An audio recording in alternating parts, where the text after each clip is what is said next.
When Germany occupied and installed the Vichy regime in France, they moved swiftly to rebrand the French state. The French national motto of liberty, equality, fraternity was replaced with work, family, fatherland. The German National Socialists were making a statement of intent, a statement of what occupied or Vichy France will represent to Germany. By August the 22nd, resistance fighters and Parisians who had been fighting for 4 days erected barricades in the city centre.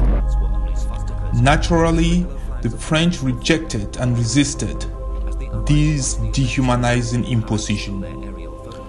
On August the 29th, and to announce to the world that Paris was free, the Allies celebrated the liberation with a huge victory parade in the city. The American 28th Division was chosen to represent the Allies, and the honor of leading the parade was given to the men of the 2nd French Armored Division. Everything in my life, the best thing ever happened to me, to be there, to be present at the capital of France, as a Frenchman. And with the help of World War II Allied powers, including African forces, the Germans were defeated. The erstwhile occupied France of work, family, fatherland returned to the land of liberty, equality, fraternity.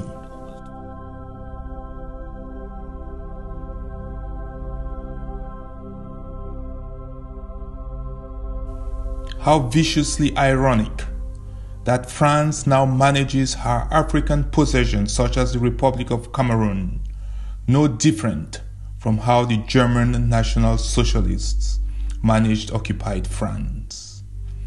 And in the case of the Republic of Cameroon, with an eerily familiar motto of peace, work, fatherland. Notice the subtlety. They updated the motto imposed on them by the Germans simply by replacing the word family with peace, and so branded the slave state of La République du Cameroun of 1st January 1960. This motto, this symbol or branding, reflects the essence of an evil ideology that the world thought had been vanquished in 1945 in order to usher a new era for humanity.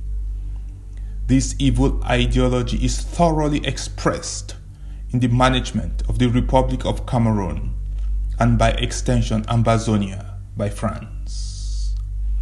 This is being accomplished through cooperation agreements signed between Yaoundé and Paris and facilitated by a slave currency called the CFA. It is known as the Pacte Coloniale in French, or colonial agreement. It is an arrangement that keeps France as the last colonialist on the African continent today. Naturally, Ambazonia's long-standing discomfort and resentment of the Pacte Coloniale has entered the stage of active rejection. Ambazonia's rebellion constitutes a natural reaction to the dehumanizing colonial agreement that binds the French African Empire with an ideology that emanates from one of humanity's darkest periods, that of the expansionist German National Socialists. Recently, French colonial control of Africa has been in the news, largely because of its denunciation by Italian officials. However, what the Eurocentric coverage of this soon-to-be-forgotten skirmish has failed to consider is the actual origins of the policy the Italians are rightly denouncing.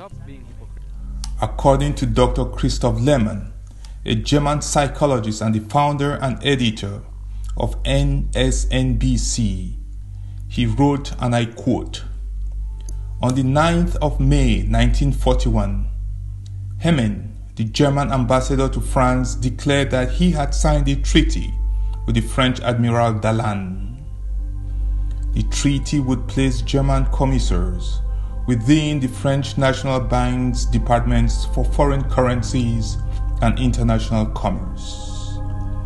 The treaty was negotiated under the auspices of German Minister of Finance Hermann Göring, whose father, Heinrich Ernst Göring, had been the German governor of German West Africa, today's Namibia, from 1885 to 1890. Hermann Göring was, among other things, notorious for his plundering the occupied nation's economies through operations accounts and for his special interest in treasures and art from the German-occupied areas. At the end of World War II and the occupation of France, then French President Charles de Gaulle created the CFA franc as a currency for the Western African colonies.